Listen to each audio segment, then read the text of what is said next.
बढ़ती बायोस्कोप की बातें।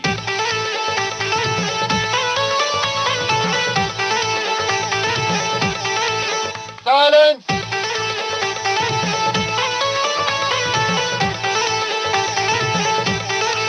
एक्शन। बाइस्कोप की बातों में बातों का स्कोप तो बहुत है दोस्तों, लेकिन इस प्रोग्राम ने अधिकतर अपने आप को किसी एक फिल्म की बातों तक ही सीमित रखा है। वैसे बीच-बीच में प्रोग्राम के प्रोड्यूसर लोकेंद्र शर्मा किसी एक फिल्म की पटरी से उतरकर दूसरी दिशाओं में भी बातों की गाड़ी को लेकर गए तो जरूर हैं, लेकिन बातें रहीं फिल्मों के आसपास। और हाँ, कभी-कभी किसी-किसी फिल्म की बातों को जब आपने दोबारा सुनना चाहा, तब भी आपकी इच्छा पूरी करने से इस प्रोग्राम ने कभी ऐतराज नहीं किया। लीजिए, बातों की बात करते-करते मेरी बात कुछ बढ़ती ही जा रही है। इसीलिए आइए अब बाइस्कोप की बातें शुरू करें, यानी सुने आज की फिल्म की बातें। आज बातें हो रही हैं एल.बी. लक्ष्मण की एक पुरस्कार सजी फिल्म की। इन बातों को कागज पर कलम से उतारा है लीलम जोशी ने और अपनी आवाज के जरिए आप तक पहुंचा रहे हैं लोकेंद्र शर्मा। सहायिका हैं राजलक्ष्मी। तो आइए सुने बाइस्कोप की बातें।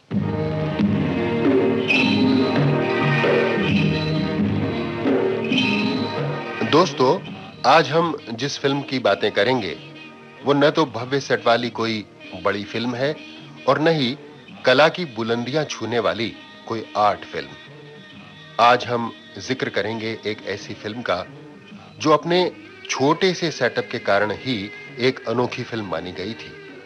इस अनोखी फिल्म का नाम है अनोखी रात। ओहरे ताल मिले नदी के जल में, नदी मिले सागर में, सागर मिले कौन से जल में कोई जाने ना। ओहरे ताल मिले नदी के जल में, नदी मिले सागर में, सागर मिले कौन से जल में कोई जाने ना। ओहरे ताल मिले नदी के जल में।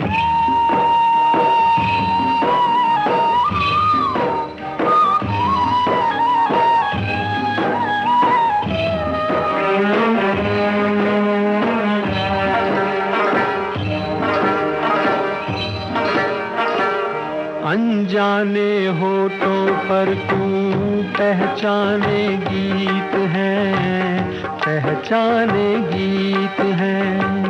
कल तक जो बेगाने थे जन्मों के मीत हैं, जन्मों के मीत हैं।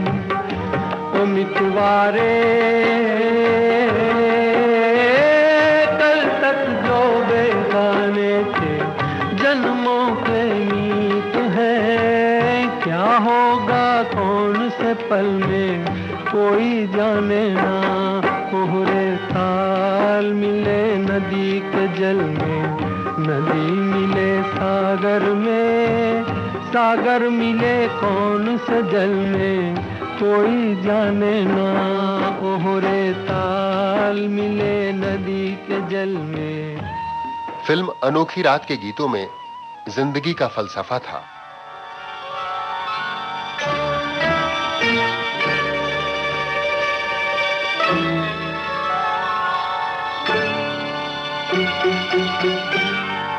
मिले न फूल तो कांटों से दोस्ती कर ली, मिले न फूल तो कांटों से दोस्ती कर ली।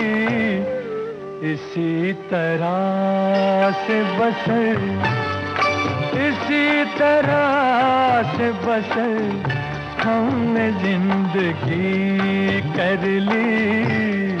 मिले न फूल।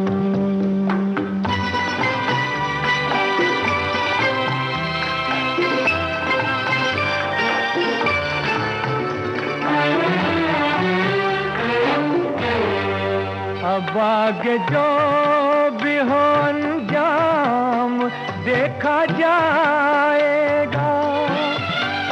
अब आगे जो भी हो अंजाम अंजाम देखा जाएगा, खुदा तराश लिया, खुदा तराश लिया और बंदगी कर ली, मिले न फूल। लगभग 28-29 बरस पहले शादी ब्याह में विदाई के मौके पर एक गीत खूब बजाया जाता था।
नई नवेली दुल्हन जब ससुराल को चली तो मिलन को आतुर पति के उद्गार कुछ यूं उजागर हुए। चांद परी है चंचल है वो तेरी है चितचोर,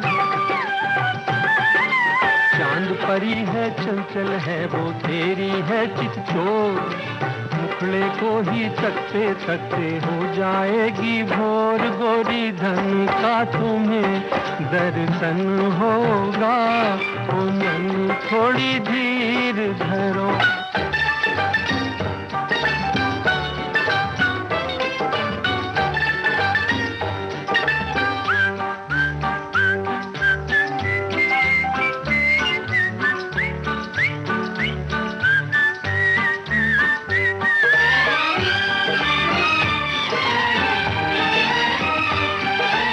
ऐसी बेताबी है कैसी पड़ी है सारी रात,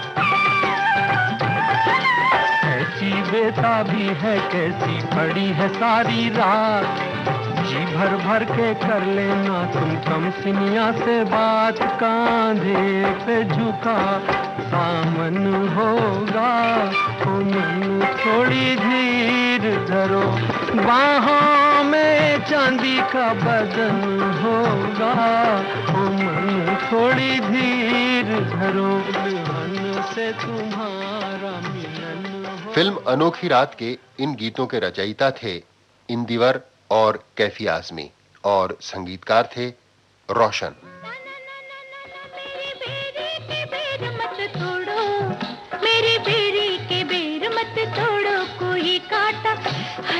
कांटा चुभ जाएगा, ऐसे झटके से डार मत छोड़ो, ऐसे झटके से डार मत छोड़ो, कोई कांटा है कांटा चुभ जाएगा। बाबुल ने ये पेड़ लगाया वीराने की रखवाली, मेरे वीराने की रखवाली, ओ मैया ने इसको सींचा फूलों को जैसे माली, अरे फूलों को जैसे माली, तुम परदेसी आए कहाँ से, अरे तुम परदेसी आए कहाँ से, कैसे पकड़ ली डाली, अरे रे मेरी बेरी के बेर मत तोड़ो, मेरी बेरी के बेर मत तोड़ो, कोई कांटा हाय कांटा चुभ जाएगा। फिल्म अनोखी रात सन 1968 में ब्लैक एंड व्हाइट पर बनी थी। निर्माता थे एल.बी. लक्ष्मण और निर्देशक असित सेन। पटकथा और संवाद लेखक थे पंडित आनंद कुमार। यहां आपको यह भी बता दूं कि उत्कृष्ट पटकथा और संवाद के लिए फिल्म अनोखी रात को राष्ट्रपति पुरस्कार मिला था। पंडित आनंद कुमार पटकथा लेखन पर राष्ट्रीय पुरस्कार पाने वाले पहले फिल्मी लेखक हैं। कितनी ताज्जुब की बात है। क्या? जो रामदास ने किया उसमें उसका क्या फायदा था? सिर्फ मेरे लिए ही ना, अपनी जान तक की परवाह नहीं की। लोगों की आंखों में झांक झांक कर ईमान को ढूंढा है। आज तक तो मैंने यही देखा है कि बुद्धिमान लोग होशियार होने के बजाय मक्कार होना ज्यादा पसंद करते हैं। विद्वान अपनी विद्या को बांटने के बजाय उसे साथ लेकर मर जाना अच्छा समझते हैं। बलवान जालिम है, धनवान कंजूस। कदम कदम पर फर्ज और उसूल की तिजारत होते हुए देखिए। लेकिन जो आज की रात देखा है, अनोखा ही देखा है। इस गरजती बरसती रात में जो आज रोशनी की किरण मुझे नजर आई है, उस पर मर मिटने को जी चाहता है। फिल्म अनोखी रात के निर्माता एल.बी. लक्ष्मण पढ़े लिखे आदमी थे। नए ढंग के विषय पर फिल्म बनाने का उन्हें शौक था। सन 1955 में उन्होंने बतौर प्रोड्यूसर एवीएम के लिए चोरी चोरी फिल्म का निर्माण किया था। इसके बाद उन्होंने एल.बी. फिल्म्स के नाम से अपना स्वतंत्र बैनर बनाया और खुद फिल्में बनाने लगे। अनाड़ी, मेम दीदी, अनुराधा, असली नकली, अनुपमा, अनोखा दान, बुढ़ा मिल गया, अन्नदाता और अर्जुन पंडित इनकी प्रमुख फिल्में हैं। इनमें अधिकतर फिल्मों का निर्देशन ऋषिकेश मुखर्जी ने किया था। इनकी कई फिल्में पुरस्कृत हुईं। अनोखी रात फिल्म को भी राष्ट्रीय पुरस्कार मिला। सूरज को धरती तर से, धरती को चंद्रमा, धरती को चंद्रमा, पानी में सीप जैसे प्यासी हर आत्मा, प्यासी हर आत्मा। ओ मितवारे पानी में सीप जैसे प्यासी हर आत्मा, बूंद छुपी किस बादल में कोई जाने ना। ओहरे ताल मिले नदी के जल में, नदी मिले सागर में, सागर मिले कौन से जल में कोई जाने ना। ओहरे ताल मिले नदी के जल में। फिल्म अनोखी रात बरसात की एक रात में एक कोठी के अंदर घटने वाली घटनाओं का चित्रण है। कोठी नीलाम होने वाली है। एक साहूकार अपने वकील के साथ यहां आया है। उसके एक दोस्त राय साहब भी अपनी खूबसूरत पत्नी के साथ यहां पहुंचे हुए हैं। वर्षा से बचने के लिए एक चित्रकार ने भी यहां पनाह ली है। एक डाकू भी अपने साथियों के साथ यहां पहुंचा हुआ है।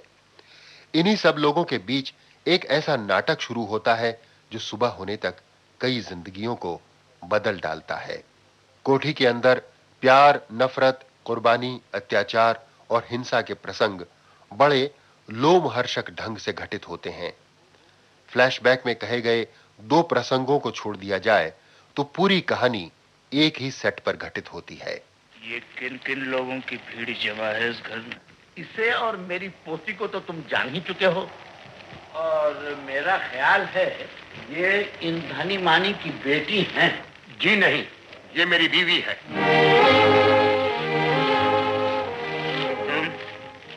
तुम यहाँ अपने 20,000 के 6 गुना वसूल करने आए हो? अपने कर्ज के बदले में एक शरीफ लड़की का जिस्म हथियाना चाहते हो? मैं उससे शादी कर रहा हूँ।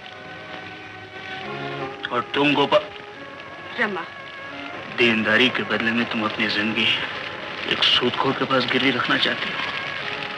इस बदकार के साथ क्या तुम वाकई शादी करना चाहते हो? शादी शादी शादी, भगवान के लिए मुझे मेरे हाल पर छोड़ दीजिए। मेरी शादी मेरा मामला है। जो मेरा दिल चाहेगा सो करूंगी। चूंकि फिल्म अनोखी रात का सब्जेक्ट रंगमंच के नाटक जैसा था, इसलिए बड़ी स्टार कास्ट को लेकर इसे बनाना रिस्की था। एलबी लक्ष्मण डाकू की भूमिका में राजकुमार को लेना चाहते थे, लेकिन राजकुमार को लेने में अपने ढंग के खतरे रहते थे। वे मूडी कलाकार थे और मूड आने पर फिल्म की कहानी को अपने ढंग से बदलवाने की जिद कर सकते थे। जिन कहानियों या भूमिकाओं से वे संतुष्ट नहीं होते, उन्हें पूरा करना फिल्म निर्माता के लिए दुश्वार हो जाता था। अनोखी रात फिल्म की नाटकनुमा कहानी को वे बिना मीन मेख निकाले कबूल कर लेंगे, ये उम्मीद जरा कम थी। इसलिए राजकुमार को लेने का विचार छोड़ना पड़ा और डाकू की भूमिका में संजीव कुमार लिए गए। फिल्म के छोटे से सेटअप के लिहाज से यह ठीक भी था। संजीव कुमार वैसे पहले चित्रकार की भूमिका करने वाले थे, जो अब अजय साहनी को देनी पड़ी। यही अजय साहनी आज अपने असली नाम से यानी परीक्षित साहनी के नाम से जाने जाते हैं।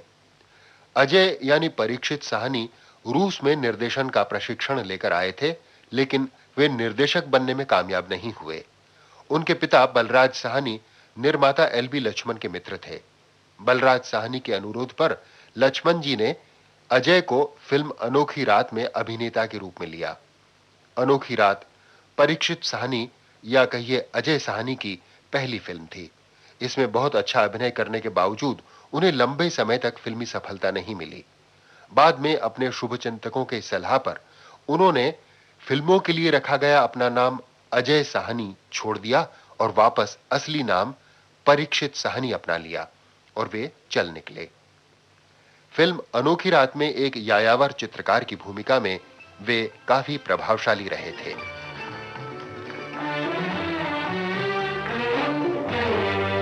अब आगे जो भी हो अंजाम देखा जाएगा, अब आगे जो भी हो अंजाम देखा जाएगा। खुदा तराश लिया, खुदा तराश लिया और बंदगी कर ली। मिले न फूल तो कांटों से दोस्ती कर ली।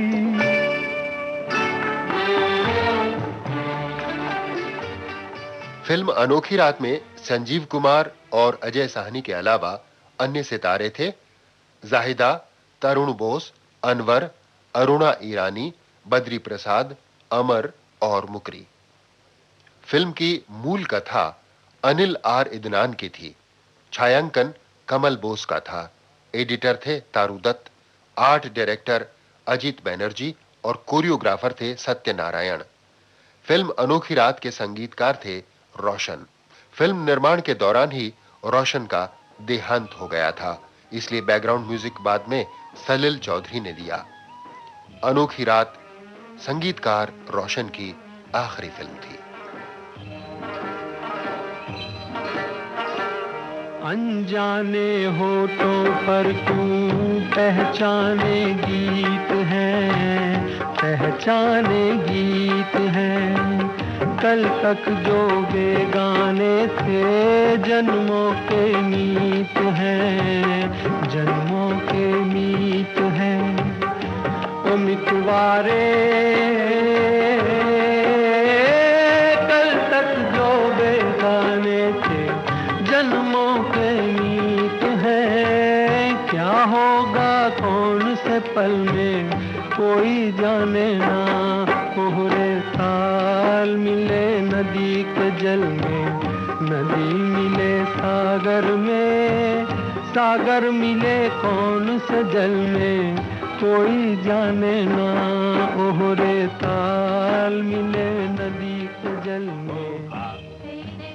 मधुर संगीत और कसी हुई पटकथा फिल्म अनोखी रात की सबसे बड़ी खूबी थी। एक ही सेट पर नाटक की तरह चलती हुई फिल्म कहीं भी शिथिल नहीं पड़ती और लगातार दर्शकों को जकड़े रहती है। इस फिल्म के पटकथा संवाद लेखक पंडित आनंद कुमार फिल्म उद्योग के वरिष्ठतम लोगों में से हैं। वे दादा साहेब फाल्के के निकट साथियों में रहे हैं। उन्होंने दादा फाल्के की फिल्म गंगावतरण की पटकथा और संवाद भी लिखे थे। पंडित आनंद कुमार निर्माता निर्देशक भी रहे और उन्होंने फिल्मों के साथ-साथ साहित्यिक कृतियों की भी रचना की। पंडित आनंद कुमार का एक उपन्यास बेगम का तकिया बहुत चर्चित हुआ है। बेगम का तकिया एक रहस्यवादी ढंग का उपन्यास है जिसमें दो भाइयों की कहानी के माध्यम से जीवात्मा और परमात्मा के संबंधों को प्रस्तुत किया गया है। पंडित आनंद कुमार सन 1934-35 से हिंदी सिनेमा उद्योग से जुड़े। भारतीय फिल्म उद्योग के उस युग की कई बातें उन्होंने हमें बताई जो उम्मीद है आपको भी दिलचस्प लगेंगी। सन 1934-35 का युग हिंदी सिनेमा का शैशव काल था। सवाक यानी बोलती फिल्में बननी आरंभ ही हुई थीं।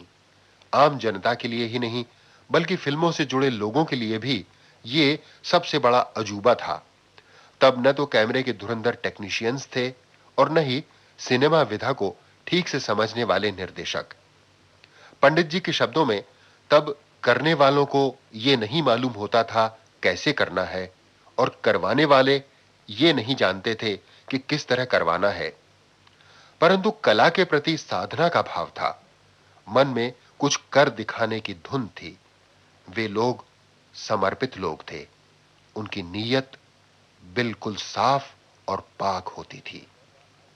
उन दिनों का कैमरा आज के कैमरे से बहुत बड़ा होता था और उसे छूने की इजाजत किसी को नहीं थी। उस कैमरे को एक अलग कमरे में रखा जाता और वहां जाने पर भी सख्त पाबंदी होती थी। कैमरामैन के सिवा कैमरे को और कोई हाथ नहीं लगा सकता था। शॉट लेने से पहले कलाकारों को कई दफा रिहर्सल करनी पड़ती थी ताकि रीटेक में रील बर्बाद नहीं हो। जिस तरह के प्रभाव आज का कैमरा चुटकी बजाते पैदा कर देता है, उसके लिए उस जमाने में घोर मेहनत करनी पड़ती थी। असल में वो युग सिनेमा की जगह थिएटर का युग था। उस जमाने की फिल्मों में अभिनय में भी थिएटर वाली नाटकीयता दिखाई देती है।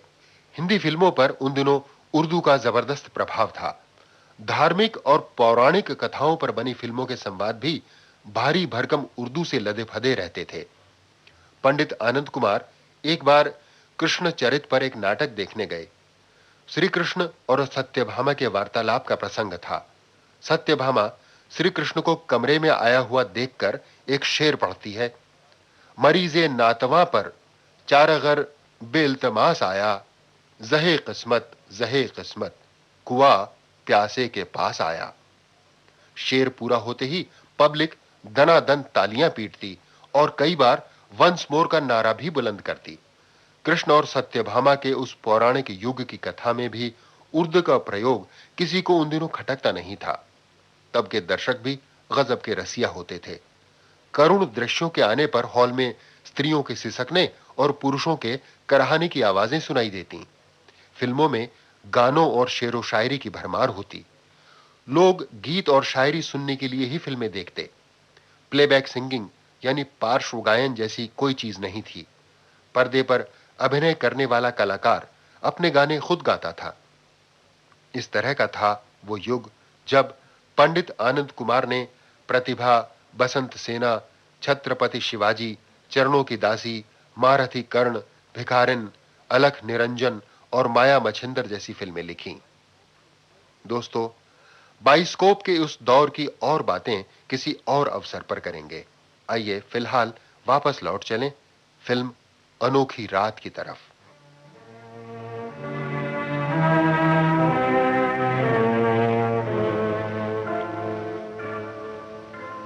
रामदास।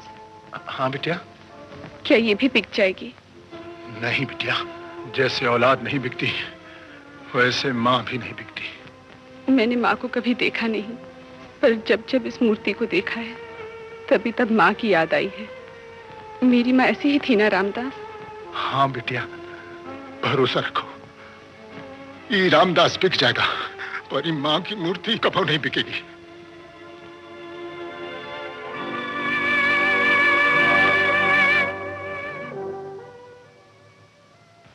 फिल्म अनोखी रात की नायिका है रमा।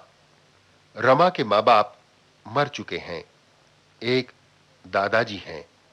सर पर साहूकार मदनलाल का कर्ज है और कोठी नीलाम होने की नौबत आ पहुंची है। मिस्टर मदनलाल तो खुद ही ये जब्ती नीलामी रुपाने के लिए तैयार है। इस मेहरबानी की वजह? मेहरबानी कैसी? ये तो लेन देन की बात है। आप अपनी पोती रमा की शादी मिस्टर मदनलाल से करा दीजिए और ये फौरन कुर्की रद्द करवाने के लिए तैयार है। इस 2 बच्चों के बेईमान बाप रंडुए मदनलाल से मैं अपनी पोती की शादी करूंगा? मैं तो इसे मिस्टर मदनलाल की मेहरबानी ही कहूंगा। इस जमाने में वो शादी जैसी मुसीबत में फंसकर भी अपना 1,20,000 रुपया छोड़ने के लिए तैयार है। आप वकील हैं या शादियों के दलाल? ये घर और इस घर का सारा सामान आपके सामने पड़ा हुआ है। खामोशी से अपना काम कीजिए आप। मुझे किसी की मेहरबानी की जरूरत नहीं है। रमा समझदार युवती थी। वो अच्छी तरह जानती थी कि जिंदगी की कठोर सच्चाइयों का सामना क्रोध या भावुकता से नहीं किया जा सकता। दादाजी को बताए बिना वो अकेले में मदन बाबू से मिली। मदन बाबू, मैं आपसे कुछ कहना चाहती थी। कहिए। हम लोग इस वक्त मुसीबत में हैं, हमदर्दी की जरूरत में हैं। हमें दुख ना दीजिए। मुझे किसी के दुख सुख से कुछ लेना देना नहीं है। मैं सिर्फ अपना सुख चाहता हूँ। मैं भी सुख चाहती हूँ मदन बाबू। अपने बूढ़े दादाजी का सुख चाहती हूँ। सुख जैसी महंगी चीज चाहती हो तो मेरी बात मंजूर करनी होगी। ना करूँ तो मैं तुम्हें दर बदर कर दूंगा। तुम्हारी शान और शौकत के इन सबूतों को ढोल बजाकर नीलाम कर दूंगा। एक एक निवाले के लिए तरसा दूंगा। तुम्हारे बाप दादा की आबरू को धूल में। बस और कुछ ना कहिए। तो मंजूर है मेरी बात? तो लाओ पेशगी। आओ, बिल्कुल पास आओ। ऐसी पेशगी का रिवाज आपके खानदान में होगा, हमारे में नहीं है। देख लूंगा तेरे खानदान की शान। दादाजी को मनाना रमा के लिए बहुत मुश्किल नहीं था। सब झगड़ा खत्म हो गया दादाजी। अब हमें ना घर छोड़ना पड़ेगा, ना अपना सामान। सब झंझट मिट गए। ये अनहोनी कैसे होगी बेटी? तकदीर साथ देती है तो मारने वाला ही बचाने लगता है। मदन बाबू मुझसे। मदन क्या? वो मुझसे शादी करना चाहता है। शादी नहीं, वो शैतान नीलाम में बोली लगाकर तुझे खरीदना चाहता है। शादियां तो कुछ ले देकर ही की जाती हैं दादाजी, इसमें खरीद बेच कैसा? रिश्ते की गांठें मजबूत करने के लिए वो एहसास का लेन देन होता है, ये खरीद बेच है। मदन बाबू बड़े मेहरबान और रईस आदमी है दादाजी। मैं बड़ी भागवान हूँ जो घराने की आबरू बचाने का मौका घर बैठे मेरे हाथ आ गया। आज मैं बहुत खुश हूँ, इतनी खुश कि दिल चाहता है गा गा कर आसमान सर पर उठा लूं।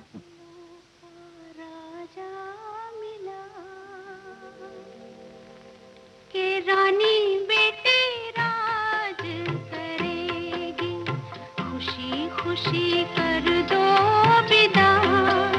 तुम्हारी बेटी राज करेगी, महलों का राजा मिला। के रानी बेटी राज करेगी।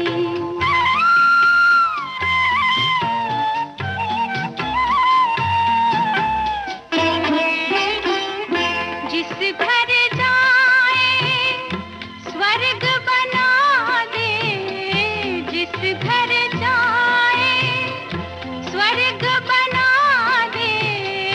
दोनों कुल की लाज निभा दे, यही बाबुल जी देंगे दुआ, यही बाबुल जी देंगे दुआ। के रानी बेटी राज करेगी, खुशी खुशी कर दो विदा। तुम्हारी बेटी राज। तभी दरवाजे की घंटी बजी। 2 नए मेहमान कोठी में आ पहुंचे। एक थे मदन बाबू के दोस्त राय साहब और दूसरी उनकी खूबसूरत पत्नी प्रेमा। रमा ने उन्हें अंदर बैठाया ही था कि थोड़ी देर बाद दरवाजे की घंटी फिर बजी।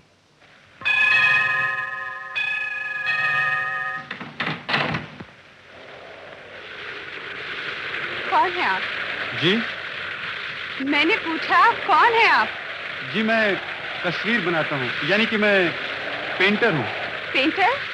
नकल करने के लिए किसी असल नजारे की तलाश में आज इधर निकला था, लेकिन मुझसे पहले उस रंगरेज ने अपना ही रंग छिड़कना शुरू कर दिया। आइए अंदर आ जाइए। शुक्रिया। कौन हो तुम? जी आप? कौन हो तुम? जवाब क्यों नहीं देते? मैं पेशे से चित्रकार, शौक से गवैया और हालात से शरणार्थी हूँ। यानी सब मिलाकर आवारा ही ना?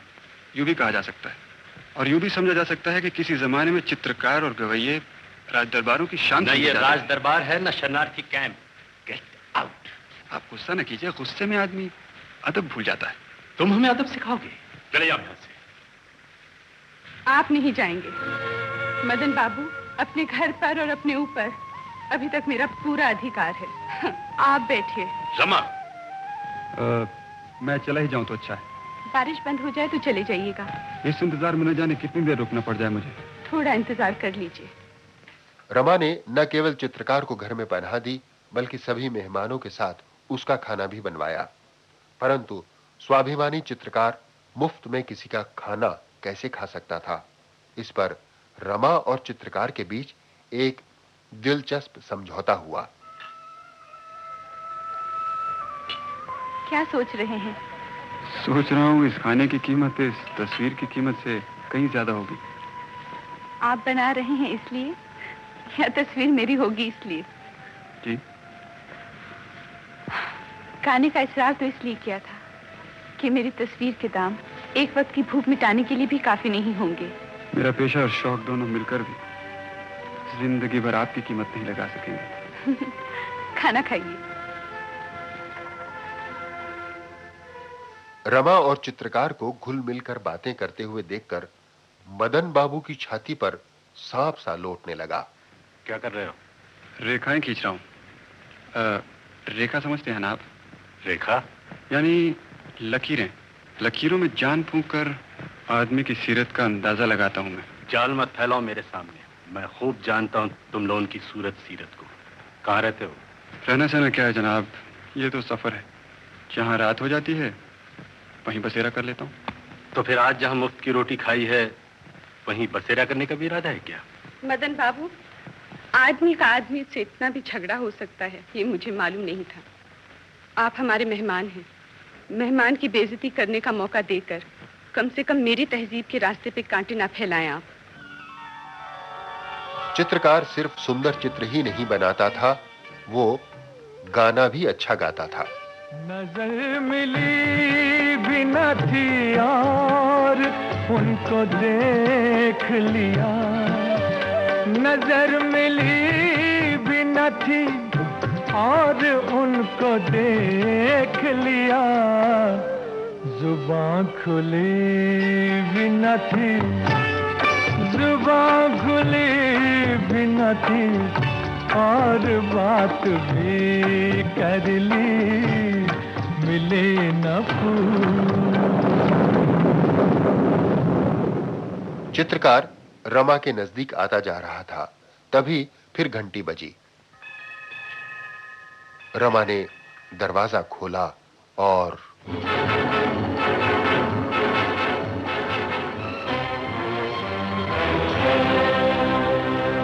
कोपा। कोपा? कोपा कौन? मैं रमा हूँ। इन लोगों के सिवा और कौन है इस मकान में? मकान में के खाना बनाने वाली महाराजी ने और एक मालिक का ड्राइवर। लखन सिंह, तलाश करो कोई और तो नहीं। उस थैले में क्या है? मेरा तो जो कुछ है इस भानुमति के थैले में ही है जनाब। 2 बनियाने, 1 तौलिया, कमीज, साबुन, रंग, 6 ब्रश। हटाओ ये कबाड़ खाना। सरदार, हमें जाने दिया जाए। वैसे तो रखा ही क्या है हमारे पास। हम लोग सफर में हैं। 1000 निकल आएंगे बटुए में। निकालो। जाओ, हम सबके लिए खाना बनाओ। अब भी बनाती हूँ सरदार। इस बुढ़िया पे कड़ी नजर रखना। जाओ।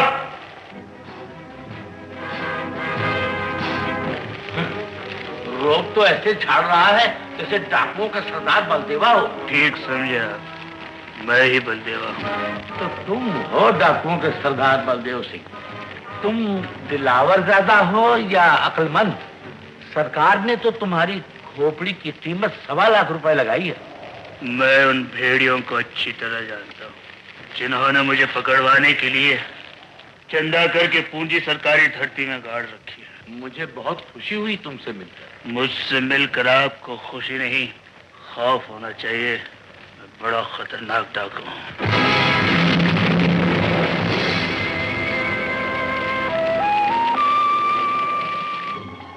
दादाजी बेखौफ थे। तुमसे ज्यादा खतरनाक डाकू देखे हैं मैंने।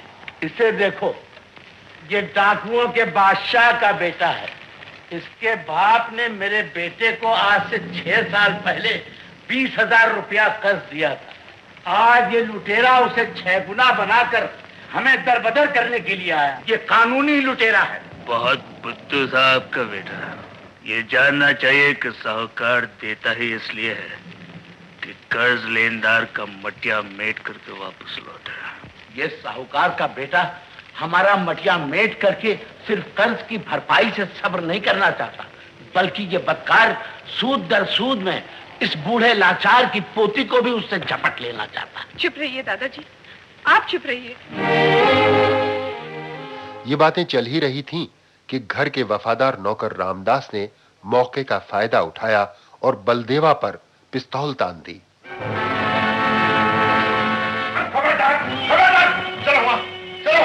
आज नमक की कीमत चुकाऊंगा और तुम्हारे पकड़ाई के इनाम से अपने मालिक का कर्जा उतारूंगा। खबरदार रामदास, मेहमानों का गोश्त बेचकर कर्जा नहीं चुकाना है हमें। पिस्तौल रख दे। आज न बोलो मालिक। नहीं रामदास नहीं। रमा बिटिया, तुम सामने से हट जाओ। पिस्तौल झुका लो। नहीं नहीं रमा बिटिया, तुम सामने से हट जाओ। नमक के बदले में खून नहीं लिया जाता रामदास, झुका लो पिस्तौल। हम नहीं झुकाएंगे। नहीं रामदास, हम कहने रमा का हमदर्दी भरा व्यवहार देखकर बलदेवा को बेहद आश्चर्य हुआ। मेरी गिरफ्तारी के नाम से तुम हमेशा के लिए एक जलील आदमी के चुंगल से छूट जाती। ये मौका तुमने क्यों खोया? क्यों रोका तुमने उसे? ये बेवकूफी तुमने क्यों की? अपना अपना विचार है, अपने अपने उसूल। गलत है तुम्हारे उसूल। दुनिया के बाजार में ऐसे उसूल कौड़ियों के भाव बिकते हैं। तुम बदनसीब हो रमा, जो जानबूझकर जान देने पर तुली हो। दूसरों के जख्मों की टीसों से तुम्हारे कराहने की वजह। औरत का दुख दर्द औरत ही जानती है। काश के थोथे उसूलों पर बलिदान होने की तकलीफों का मैं उसे एहसास करा पाती।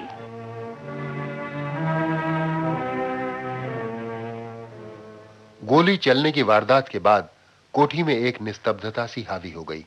सभी गुमसुम थे। बस एक चित्रकार बैठा अपनी मस्ती में चित्र बनाए जा रहा था। ये किसकी तस्वीर है? इनकी। ओंधी खोपड़ी के आदमी हो तुम? ये ऐसी गमगीन और उदास नजर आती है जैसी तुमने बनाई है। ये ऐसे ही हैं। इनके चेहरे में मुझे एक पिघलती हुई मोमबत्ती की उदास लौ के सिवा और कुछ नजर नहीं आता। मानती हूँ कि बड़ी पैनी नजर है इस कलाकार की। इसने मेरा अंदर बाहर सब पहचान लिया। क्या कहा? पैदा होने से लेकर आज तक गूंगी हूँ मैं। जन्म से पहले जिसका बाप मर जाए, जन्मते ही जिसकी जननी मर जाए, जिसकी जुबान यतीम खाने में खुले और खैरात के टुकड़ों पर पलकर जिस पर जवानी आए, उसकी उदासी और मुस्कान का मर्म तो कोई दिलवाला ही जाने तो जाने।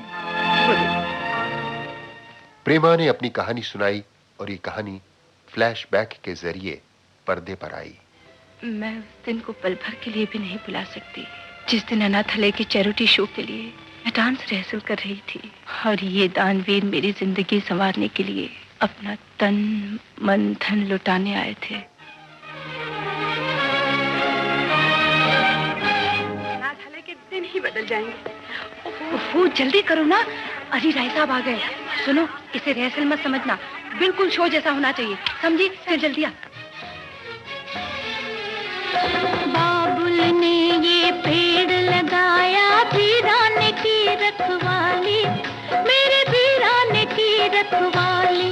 ओ मैया ने इसको ऐसे सींचा फूलों को जैसे माली, अरे फूलों को जैसे माली। तुम परदेसी आए कहाँ से, अरे तुम परदेसी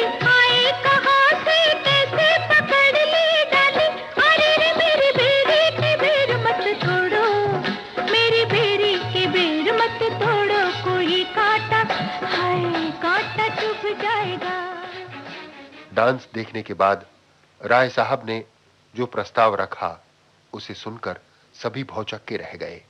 लड़की प्रेमा से शादी करना चाहते हैं। जी हाँ, जो कुछ सेवा बन सके इस शरीर से। कितने दिन के लिए? क्या मतलब? मतलब ये कि आप काफी बूढ़े आदमी हैं। काफी भद्दा तरीका है आपका बात करने का। लेकिन सच तो है ना। आपका क्या वास्ता है इस मामले से? इंसान कहलाने वाले हर जानदार का वास्ता है इस बुराई से। बुराई भलाई का फैसला करने वाले आप हैं कौन? मैं उस लड़की से जरूर शादी करूंगा। रुपया आदमी को इस कदर मगरूर बना सकता है? मैं बाहर इंतजार करूंगा। क्या फर्क है बाहर भीतर में राय साहब? सच्चाई इस चार दीवारी में भी वही है जो बाहर चमचमा रही है। अगर हिम्मत है तो समंदरों की छातियां मत डालो, ऊंचे ऊंचे पहाड़ों को झुका दो, गहरी गहरी खाइयों को रौंद डालो, लेकिन परमात्मा के लिए इन कच्ची कलियों को मत कुचलो। चाचा जी, सारा अनाथालय भूखी नंगी गरीब लड़कियों से भरा पड़ा है। उसमें से एक अगर इतने धनी मानी की छाया में चली जाए तो उसे भाग्यवान ना कहे तो और क्या कहे? भाग्यवान वो है जिसे गरीबी में किसी का प्यार मिला हुआ है, और वो अभागा है जो प्यार से खाली खोखली अमीरी में लोट लगा रहा है। ये लड़की भेड़ की तरह गोश्त के लिए बिक रही है, प्यार के लिए नहीं। पुरुष प्रधान समाज में नारी की दयनीय स्थिति को फिल्म अनोखी रात ने बड़ी सजीवता के साथ पेश किया है। राय साहब ने शादी के नाम पर प्रेमा को खरीदा था, और खरीदी हुई चीज सिर्फ उपभोग की चीज होती है, उसकी अपनी कोई मर्जी नहीं होती। प्रेमा, प्रेमा, मैं औरत हूँ आपकी। खरीदी हुई ना? मुझे हुक्मदुली बर्दाश्त करने की आदत नहीं है, खासकर अपने दोस्तों के सामने। मुझे बेइज्जत न कीजिए। चंदा मांगने के लिए सरेआम स्टेज पर नाचने में इज्जत है और घर में बेइज्जती। तब मैं यतीम, लाचार और बेसहारा थी, लेकिन मैं आज आपकी पत्नी हूँ। चलो मेरे साथ। लीजिए जनाब, इनसे मिलिए। ये है हमारी दीदी। उस रोज की एक झलक हमारे दोस्तों को दिखलाओ। राय साहब की खरीदी हुई ये पत्नी आप लोगों के चरणों की दासी आज जरूर आपका मन बहलाएगी। प्रेमा की कहानी सुनकर बलदेवा जैसा डाकू भी आश्चर्य में पड़ गया। तो इस तरह तुमने अपने अरमानों की होली जलाई। क्षमा, मैं तुम्हें बार बार खबरदार कर रही हूँ कि कर्तव्य का नकली चेहरा पहनकर ये जो संकट तुम्हारे सामने आया है उसके लिए बिक बच जाना रमा। नसीहत करना आसान है, लेकिन अमल में लाना बहुत मुश्किल है। अगर वाकई आपको इनके साथ हमदर्दी है तो चुका दीजिए ना मेरा पैसा। आदमी की खाल में छिपा हुआ तो सिर्फ पैसे का भूखा भेड़िया है। तेरी शादी में इंसान का दिल नहीं, एक सौदागर का दिल है। तू मोहब्बत का नाम क्यों लेता है? तुम मुझे मोहब्बत का राज बताओगे? जिसने खुद मोहब्बत को जलील किया, अपनी औरत तक का खून कर डाला। झूठ है ये बात। बिल्कुल सच है ये बात। सारी दुनिया और तमाम सरकारी रिकॉर्ड इसका गवाह है। झूठ है ये बात। ये सब क्या हो रहा है? ये एक शरीफ आदमी का घर है, कोई बाजार नहीं। इस घर में ये जो कह रहे हैं वो सरासर झूठ है, इल्जाम है, तोहमत है मेरे नाम पर। मैंने अपनी औरत का खून नहीं किया, मैं तो सिर्फ मोहब्बत करता था। मैं डाकू बनने के लिए नहीं जन्मा था। मैंने कब चाहा था कि मैं किसी की खुशियां छीनूं। मैं तो सबको खुशियों में जीते देखना चाहता था। यहां से बलदेवा की कहानी शुरू हुई। डाकू बलदेवा कभी गांव का सीधा साधा बलदेव था। गोपा, गोपा क्या है? गोपा, गोपा, गोपा, गोपा। इतना सुनते हुए तो मुझे बहुत दिन हो गए और कुछ बोलना नहीं आता। गोपा, मैं तेरे साथ लगन करूंगा।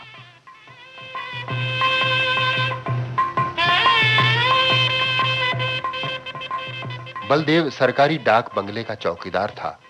शादी के बाद गोपा को अपने क्वार्टर में ले आया। दोनों के मिलन की ये पहली रात थी। बहुत सी रातें यहाँ से देखी, पर आज की रात का रूप कितना नशीला है।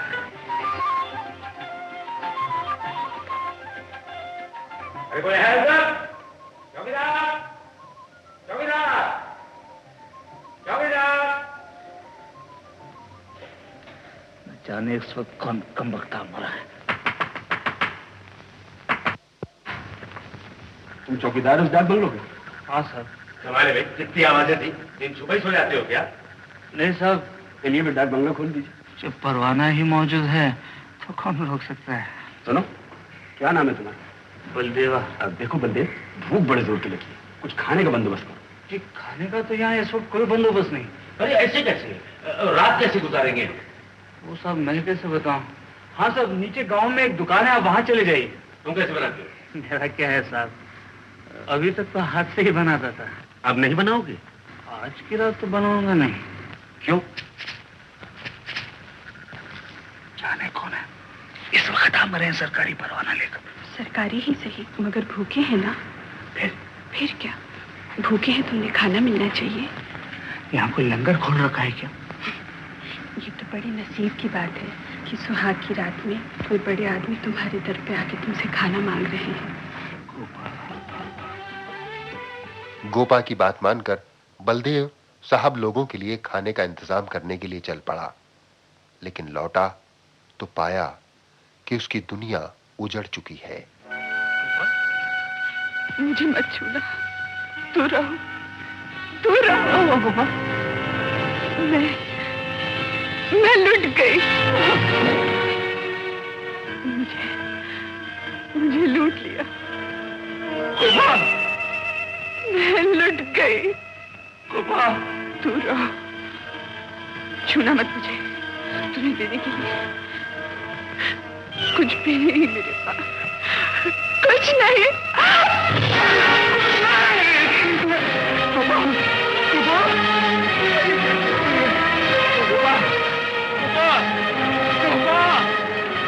यही वो मकाम था जिसने सीधे साधे बलदेव को खूंखार डाकू बलदेवा बना दिया। बलदेवा, बहुत काम किया होगा तुमने। थोड़ी सी शराब की। इतना सारा इनाम पाकर तो खुश हो गई होगी तुम्हारी औरत। जी हाँ, उसी का बदला चुकाने के लिए मुझे आपके पास भेजा है।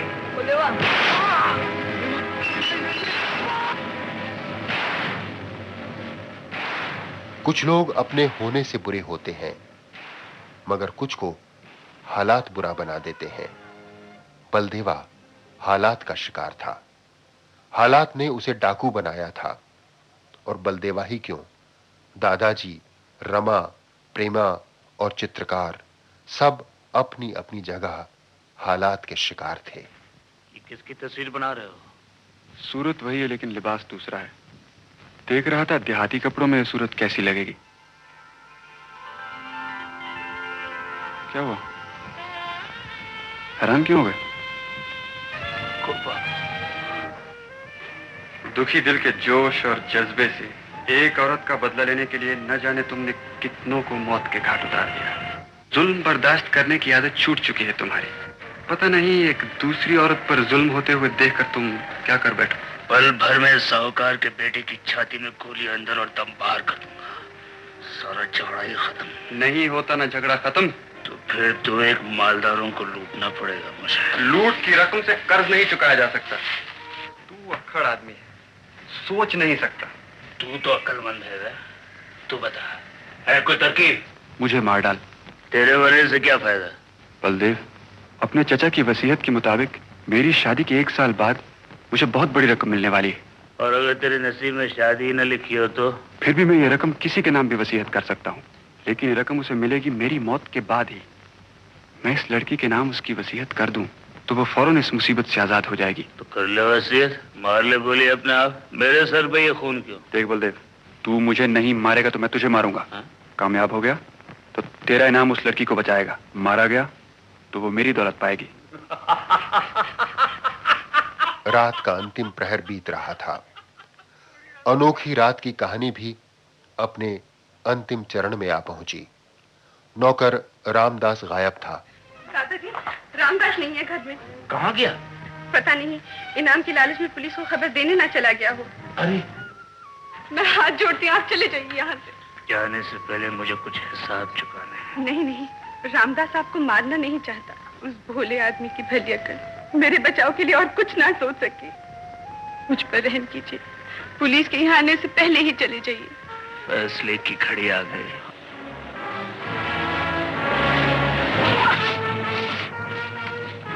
लेकिन तभी पुलिस आ गई और बलदेवा ने अनोखी रात की सबसे अनोखी चाल चली। अरे कहाँ है बलदेवा?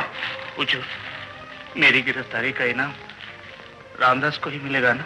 हाँ, जरूर मिलेगा। पूछो, एक मिनट, आज कुछ मांगू तो? आज जो भी मांगो बलदेवा दूंगा।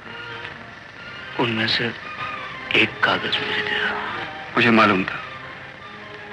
ले लो। रमा, जो हिसाब चुकाना चाहते थे वो सब चुका लिए। हाँ, सब सवाई की। अजय, मुझको यहां से जल्दी ले चलो।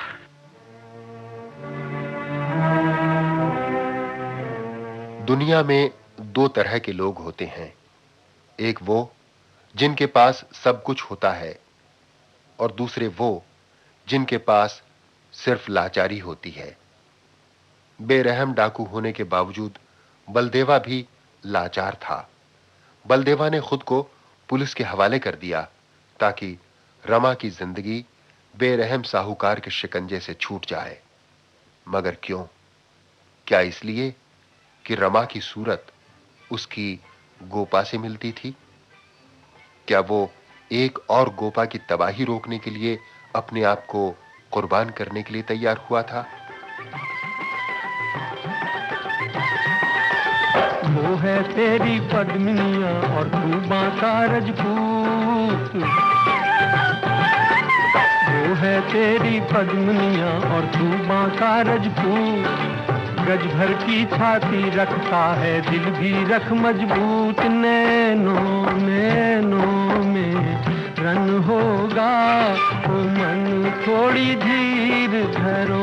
बाहों में चांदी का बदन होगा ओ मन थोड़ी धीर धरो। दुल्हन से तुम्हारा मिलन होगा ओ मन थोड़ी धीर धरो। बलदेवा गिरफ्तार होकर अपनी नियति की दिशा में चल पड़ा। प्रेमा, चित्रकार, रमा और रामदास उस रास्ते को निहारते रहे जिसकी फजाओं में अब इंसानियत की केवल गूंज बची रह गई थी।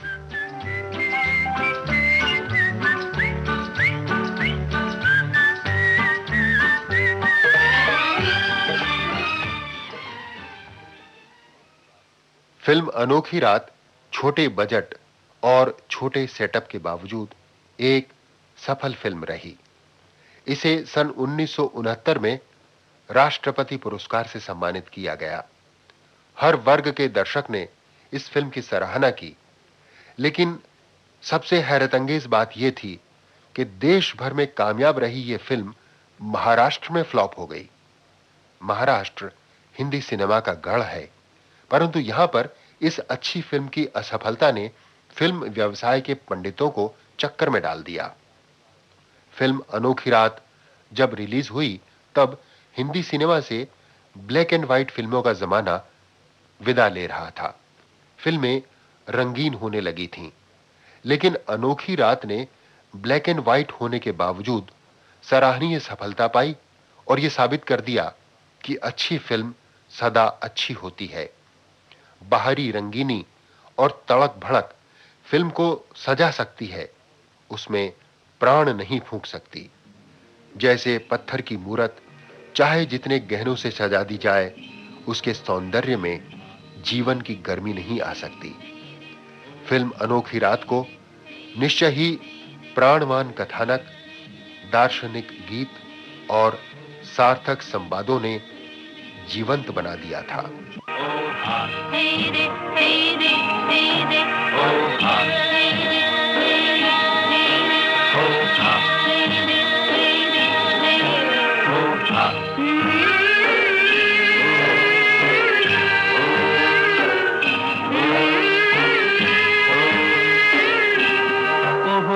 ताल मिले नदी के जल में, नदी मिले सागर में, सागर मिले कौन से जल में, कोई जाने ना।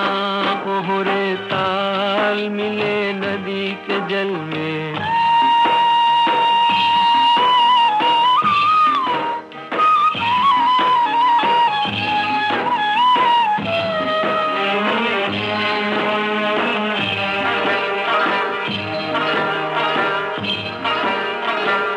सूरज को धरती तर से, धरती को चंद्रमा, धरती को चंद्रमा। पानी में सीप जैसे प्यासी हर आत्मा, प्यासी हर आत्मा। ओ मितवारे पानी में सीप जैसे प्यासी हर आत्मा। बूंद छुपी किस बादल में, कोई जाने ना। ओहरे ताल मिले नदी के जल में, नदी मिले सागर में, सागर मिले कौन से जल में, कोई जाने ना। ओहरे ताल मिले नदी के जल में।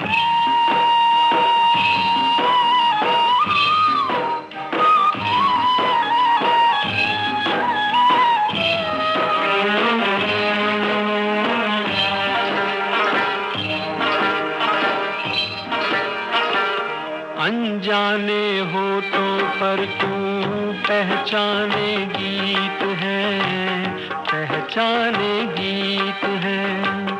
कल तक जो बेगाने थे, जन्मों के मीत है, जन्मों के मीत है। ओ मितवारे कल तक जो बेगाने थे, जन्मों के मीत है। क्या होगा कौन से पल में, कोई जाने ना। ओहरे ताल मिले नदी के जल में, नदी मिले सागर में, सागर मिले कौन से जल में, कोई जाने ना। ओहरे ताल मिले नदी के जल में। बाइस्कोप की बातें आज हुई एल.पी. लक्ष्मण की फिल्म अनोखी रात को लेकर। अब फिल्म तो बेशक अनोखी थी, ये बातें आपको अनोखी लगी या नहीं, ये आप हमें बताएंगे खत के जरिए। फिलहाल मैं आपको इतना और बता दूं कि फिल्म अनोखी रात के बारे में जानकारियां बटोरकर, उन जानकारियों को जुमलों का जामा पहनाकर तहरीर की शक्ल में उन्हें तैयार किया लीलम जोशी ने, और इस तहरीर को प्रोग्राम की शक्ल देने में मदद की राजलक्ष्मी ने, और राजलक्ष्मी को तकनीकी सहायता मिली अनंत पेवेकर से। और फिल्म अनोखी रात की बातों को जिनकी आवाज में आपने सुना, वो थे प्रोग्राम के प्रोड्यूसर लोकेंद्र शर्मा। चलिए, प्रोग्राम बाइस्कोप की बातें आप तक पहुंचाने वाली टीम का परिचय भी पूरा हुआ और आज के प्रोग्राम का वक्त भी। नमस्कार। बाइस्कोप की बातें।